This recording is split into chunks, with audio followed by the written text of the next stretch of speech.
नमस्कार। SPN9 news में आपका बहुत बहुत स्वागत है। उत्तर प्रदेश की 10 विधानसभा सीटों पर उपचुनाव होने जा रहे हैं और वहीं भारतीय जनता पार्टी और सहयोगी दलों के बीच में आपसी सहमति दिखाई नहीं दे रही है।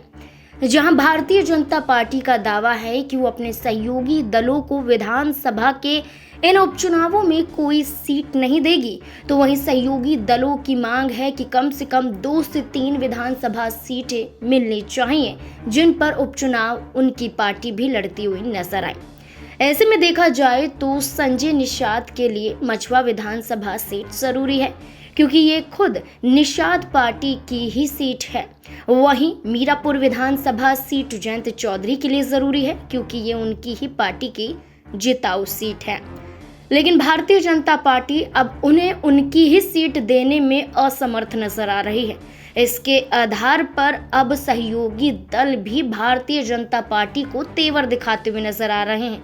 इस कड़ी में रालोद प्रमुख जयंत चौधरी की पार्टी से कई बयान सामने आ रहे हैं।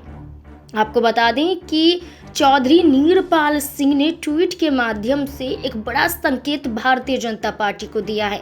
कहा है, मीरापुर विधानसभा सीट से राष्ट्रीय लोक दल के सम्मानित नेता के विधायक से सांसद बनने के बाद, यानी कि चंदन चौहान जो मीरापुर विधानसभा सीट से विधायक थे, लेकिन बिजनौर से चुनाव लड़ने के बाद वो सांसद बन गए, जिसके बाद अब ये सीट खाली हो जाती है। इस सीट पर उपचुनाव होना है और ये राष्ट्रीय लोक दल की सीट है और रालोद 101% मीरापुर सीट से चुनाव लड़ेगी और जीत भी हासिल करेगी।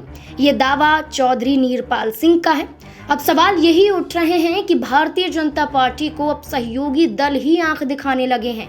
अब भारतीय जनता पार्टी क्या उपचुनावों से पहले फंस गई है? क्या सहयोगी दल अब एनडीए से गठबंधन तोड़ने के इरादे भी बुलंद करते हुए नजर आएंगे? क्योंकि लगातार उपचुनावों को देखते हुए भारतीय जनता पार्टी अब अति आत्मविश्वास में नजर आ रही है और इसी अति आत्मविश्वास के जरिए भारतीय जनता पार्टी और सहयोगी दलों के बीच में आपसी सहमति नहीं बन रही है।